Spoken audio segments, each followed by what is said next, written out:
ಎಲ್ರಿಗೂ ನಮಸ್ಕಾರ.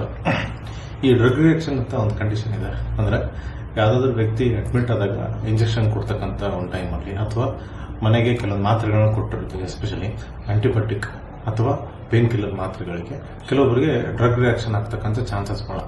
ಅದರಲ್ಲಿ ಕೆಲವೊಂದ್ಸಲ ಸೈಡ್ ಎಫೆಕ್ಟ್ಸ್ ಅಂತ ಕರಿತೀವಿ. ಯಾವುದೋ ಒಂದು ಮಾತ್ರೆ ತಗೊಂಡಾಗ ಸ್ವಲ್ಪ ವಾಂತಿ ಆಗೋದು, ಗ್ಯಾಸ್ಟ್ರಿಕ್ ಆಗೋದು ಸಹಜ, ಅದು ತೊಂದರೆ ಅಲ್ಲ, ಒಂದು ಗ್ಯಾಸ್ಟ್ರಿಕ್ ಮಾತ್ರೆ.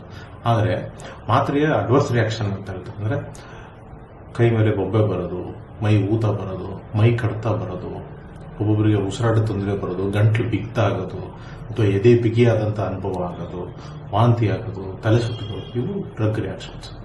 ಈ ಥರದ ಪರಿಸ್ಥಿತಿಗಳಲ್ಲಿ ಪ್ರಥಮವಾಗಿ ಫಸ್ಟು ಅದು ಇಂಜೆಕ್ಷನ್ ಇದ್ದರೆ ಇಂಜೆಕ್ಷನ್ ಅಥವಾ ಗುಳಿಗೆ ಇದ್ದು ಮಾತ್ರೆಗಳಿದ್ರೆ ಅದನ್ನು ಸ್ಟಾಪ್ ಮಾಡಬೇಕು. ಆ್ಯಂಡ್ ಆ ಮಾತ್ರೆನ ನೋಟ್ ಮಾಡಿ ಇಟ್ಕೊಳ್ಳಿ. ಜೊತೆಗೆ ನೆಕ್ಸ್ಟು ಇಮಿಡಿಯೇಟ್ಲಿ ಕೆಲವೊಂದು ಇಂಜೆಕ್ಷನ್ಸ್ ಅಂದರೆ ಕ್ಲೋರ್ಫೆನ್ರಮ್ ಅಂತ ಕರಿತೀವಿ, ಹೈಡ್ರೋಕಾಟ್ ಅಂತ ಕರಿತೀವಿ, ಆ ಇಂಜೆಕ್ಷನ್ಸ್ನ ಕೊಡ್ಸೋಕ್ಕಾದ್ರೆ ಪ್ರಯತ್ನ ಮಾಡಿ. ಕೆಲವೊಂದು ವೇಳೆ ರಾತ್ರಿಗಳು ಸಿಗದೇ ಇದ್ದಾಗ, ತುರ್ತು ಪರಿಸ್ಥಿತಿ ಇದ್ದಾಗ, ವೈದ್ಯರು ಸಿಗದೇ ಇದ್ದಾಗ ಅಟ್ಲೀಸ್ಟ್ ಹತ್ತಿರದ ಮೆಡಿಕಲ್ ಶಾಪ್ಗಳಲ್ಲಿ CPM ಅಂತ ಟ್ಯಾಬ್ಲೆಟ್ ಬರುತ್ತೆ ಅಥವಾ ಲೇವೋಸೆಟ್ರಿಜಿನ್ ಅಂತ ಕೆಲವು ಮಾತ್ರೆಗಳು ಬರ್ತವೆ, ಇಮಿಡಿಯೇಟ್ಲಿ ಕೊಡಲೇಬೇಕು. ಅದರಿಂದ ಆ ಮಾತ್ರೆ ಸೈಡ್ ಎಫೆಕ್ಟ್ಸು ಮುಂದಾಗೋದಂದರೆ ಒಬ್ಬೊಬ್ಬರಿಗೆ ವಿಪರೀತ ಆಗಿಬಿಟ್ಟು ಪ್ರಜ್ಞೆ ತಪ್ಪೋದಾಗಲಿ, ಫಿಟ್ಸ್ ಆಗೋದಾಗಲಿ ಅಥವಾ